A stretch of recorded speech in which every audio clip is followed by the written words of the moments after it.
That's going to be pretty important here because it can cover a lot of options that AoS tries to do to get out of this advantage at times, or even ways tries to approach. Yeah, PS2 start. I would say this Sage is definitely, since we're talking about Sages and what characters are good on which Sages. Oh no, he actually just SD. He's fine. Oh, never mind. Yeah, if now AoS, if now a fellow like me just down airs onto that onto that trampoline, it takes it away from him. But yeah, AoS not quite able to do that right away. Well, they're probably not realizing at first because once again, Pac-Mans are usually very good in just being able to control how they go off stage. AoS probably thinking a little bit more highly of Kurshaun not to use his jump. Yeah, Kurshaun is definitely, at this point, I would think it's safe to say best Pac-Man in the region, right? Yeah, I would say we haven't seen Ben in a while. He's the only other Pac-Man in the streets that I know of. Yeah, that guy kind of just doesn't know what coming. I mean, it's just Virginia moment. Not really like cave closing down, kind of far out to commute to Xanadu if you're far away, so it's kind of like it's difficult and stuff like that. But yeah, definitely I would say the best Pac-Man in the region right now. One of the people I'd like to start calling the Arcadian prospects. People that have people that are like likely to win the Arcadian. Oh, true. So the Arcadian prospects. No. Oh, he barely missed Zero Suit's leg with that up smash. Up smash is weird because it sometimes just doesn't hit the leg. No, I know. It's not even up smash. It's just Zero Suit being skinny. Yeah, Zero Suit being legit skinny. Just Zero Suit being skinny. Zero Suit being skinny definitely benefited that. But yeah, the push off. That was a difficult situation because at that point you can't run past the hydrant that easily. And if you jump over the hydrant, you go right into the Red Octobers on the back there. So of course, Kurshaun being able to make the most out of that situation. And with a pretty dominant lead going into this second minute of the game. An important part of it, since now he has the lead, he's able to play behind that hydrant a little bit better because there was no reason for him to try to approach here. And if you're forcing a character to approach you, especially like on something like hydrant, they're going to be putting themselves into a bit more committable situations that they can get hard punished off of. Yeah, interesting thing about Zero Suit, character that's always been really strong at explosive, taking kills, taking shots early, getting KOs early. But in situations where you kind of have to nickel and dime a bit more for damage, she tends to fall behind. Because if you nickel and dime her, hydrant, okay.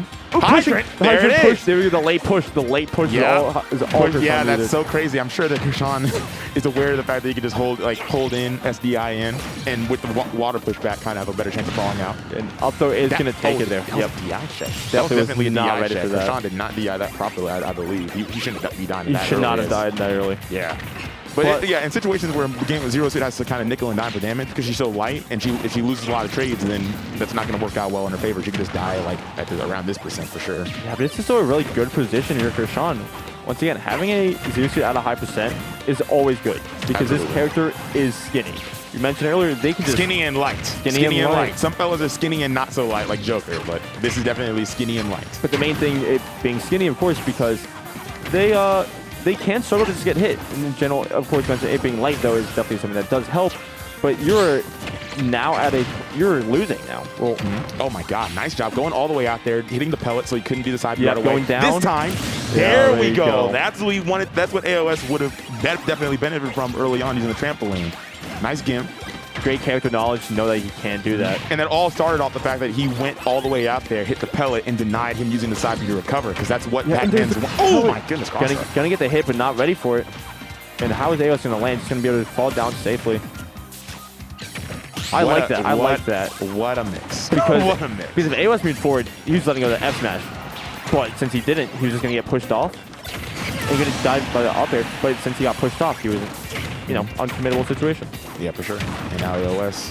But this is a lot of damage. Now AoS is one that can go off stage like we saw before. So we'll see. His ledge trapping game is definitely one to be feared because he can hit you with those down smashes and paralyzers. Has access to those nares and disjoints with side B as well. Yeah, but that was a great key. You're going to be able to get AoS off him just a little bit. But that was a really risky air dodge, honestly. This is still damage on the board. This is actually huge. The fact that Kurshaun's getting these loose hits is really good for him because he's able to keep up with AoS after such honestly a bad deficit for a little bit. Going high, interesting pick, putting himself into a little bit of a disadvantage. Yeah, he kind of bet the bar on that bell hitting. Just hoping you get a kill off of it. It would have worked out if it did. But oh my God, Apple sending the hydrant at a high angle. Yeah, so as a king, that's going to be the game. Great comeback coming out from Kurshaun. And that's a situation where Pac-Man, he really excels at.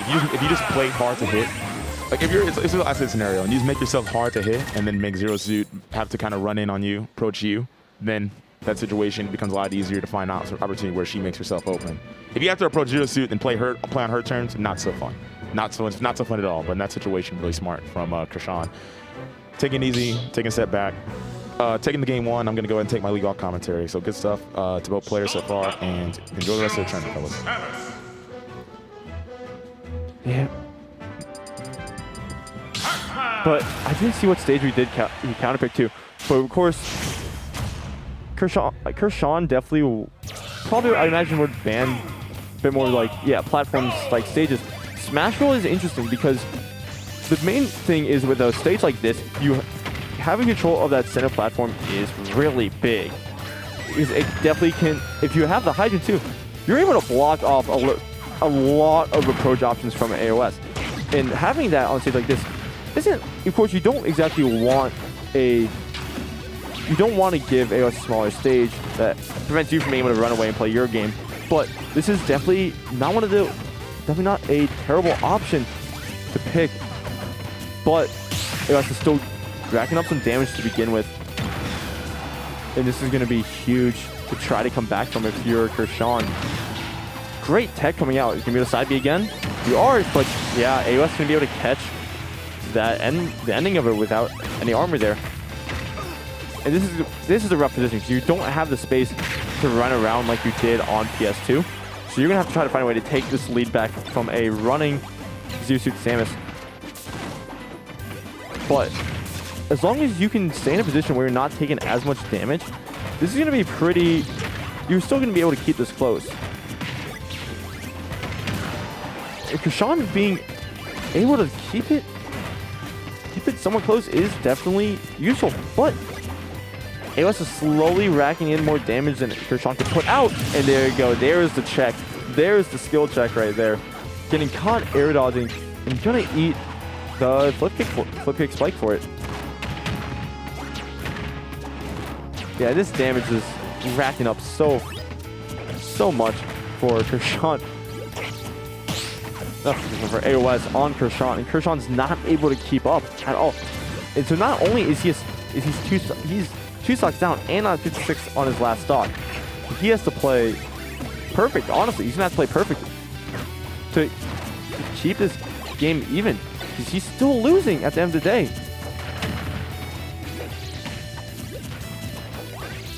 Yeah, and this is really looking rough for Kurshaun. Oh, still gonna get hit by the paralyzer. Great shield right there, but gonna get hit by the dare there. Yeah, and this is really rough. 88%. This feels like one of those games where you're just playing to get some sort of download because you know you're not getting anything off it, but then up air right by the ground is gonna take it. So at least it's not a 3-stock coming out.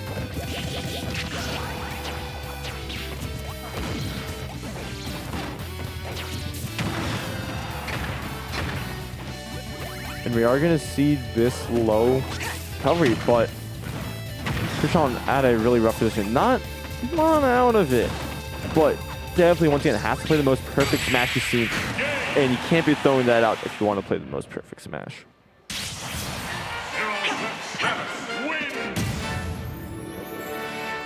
So back to the drawing board. Hopefully Kurshaun was taking that to get some sort of download, but AoS was just taking advantage of Kurshaun's just pressing buttons a lot on disadvantage, and he was just getting under him a lot more. And Kurshaun wasn't reacting well to it. And we saw the one air dodge though. The one time he air dodged, he ate a down B spike for it. I don't think he saw it stage. We're going to see FD, a pretty common counter pick coming out for Pac-Man, just due to the fact that it's a really polarizing stage. It is a counter pick in this stage list, and you're able to just move around a lot. And if you're able to force certain approach options from AoS using this hydrant and the lack of there's no platforms to mix up how you get in. Should be fine. Yeah, AoS. It was such the trampoline is at such an odd angle that it would have been really odd for AoS to try to take one of the uses out of it. He definitely could have gotten punished for it.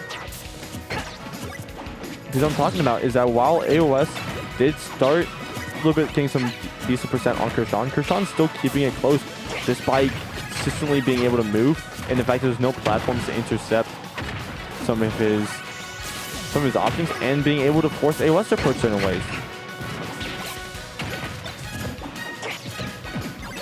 Yeah, and Kurshaun holding the F smash like he would have hit the bell, but didn't. Now he's eating a small punish for it.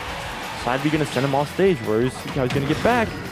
Great down air. AoS trying to push his advantage a little bit too much.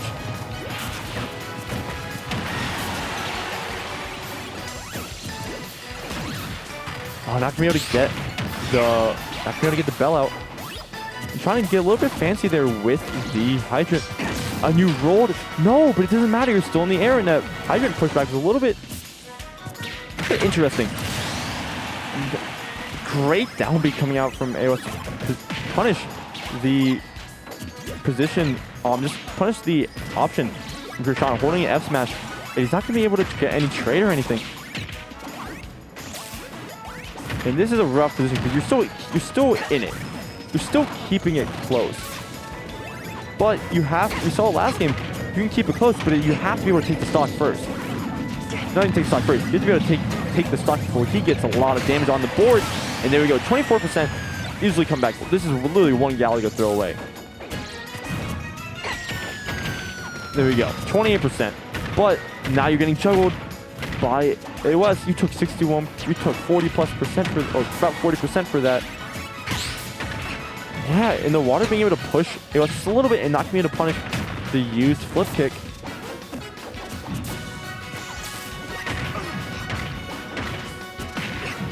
And this is great for Kurshaun. You're building up a lot of damage after what could have actually been a huge lead coming from AoS. You're coming back pretty well just by forcing a lot of his options. A lot of these approach options. Getting the spike hitbox, but not getting anything off it just yet, but being pressed off stage. How do you get back? Just gonna recover low. But at Legends, AoS is so scary. You do have Bell out, but not gonna be able to hit AoS with it. And that back air is just so much damage. And this offstage pressure from AoS is really good. And that flip kick covers so much area. And just by having that, you're able to pressure Kurshaun in the area in a safe way. Area should be safe for him. And you didn't get the bell back. Let AoS have it. And this is quickly running away for AoS.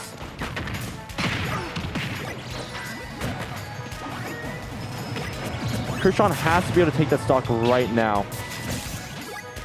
This is great tech. Oh, but yeah, going to go to ledge, and Kurshaun commits to a grab. That is a laggy option here. There's the bell coming out. You're going to see the bell come out, but not get anything off it here. And the back should take it. So while Kurshaun is still in, you can see the head pumps coming out for a second. This is still really rough because you can get things like Zare Baird. Kurshaun, not happy about it. He is a competitor at the end of the day. He does want that win, but AoS just with that damage he got before Kurshaun was able to take the stock. It's enough that he needed. And I'm joined here with my partner, the best duo in the game, Trash Day. Absolutely. It is wonderful to be here with everybody, and especially here with Nick District 14. I just lost to Flightless, a very good Bayo, and you're on a little run. Yeah. I was one hit from beating Bloody Knight, man.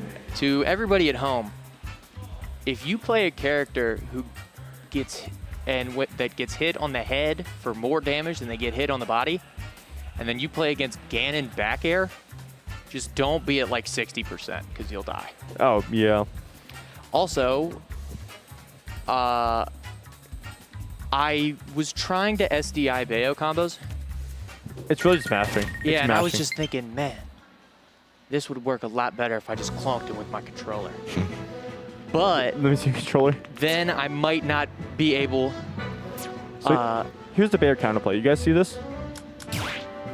Exactly. Just go like that. And you think, well,